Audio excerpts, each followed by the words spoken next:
السلام اپنے گھر میں تشریف فرما تھے اور ٹیک لگا کے بیٹھے ہوئے تھے، بڑی مشکل اس سے بات۔ حضور صلی اللہ علیہ وسلم دروازہ نوک ہوا تو آپ نے فرمایا کون؟ آواز آئی یا رسول اللہ آپ کا غلام ابو بکر۔ حضور صلی اللہ علیہ وسلم بیٹھے ہوئے، آپ نے فرمایا آ جائیں۔ سیدنا ابو بکر صدیق تشریف لے کے گئے، کچھ گفتگو فرمائی، چلے گئے۔ تھوڑی دیر بعد میں دروازہ نوک ہوا، آپ نے فرمایا کون؟ یا رسول اللہ آپ کا غلام عمر۔ حضور نے فرمایا اندر تشریف لے آؤ۔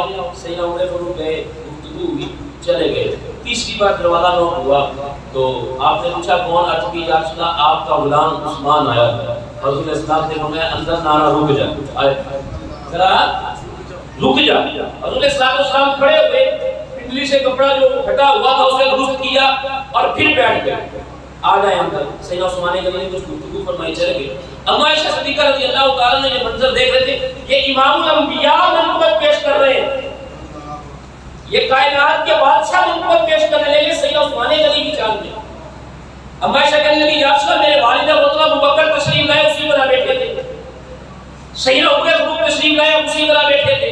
جب سیدنا عثمان غنی تشریف لائے آپ کھڑے ہوئے، اپنے کپڑے کو پنڈلی کو ڈھکا، پھر آپ نے اجازت دی۔ حضور اسلام نے فرمایا بات یہ ہے کہ میں جس طرح عام روٹی پہ بیٹھا تھا میری پنڈلی سے ایک کپڑا ہٹا ہوا، یعنی کہ میری پنڈلی تھی ننگی۔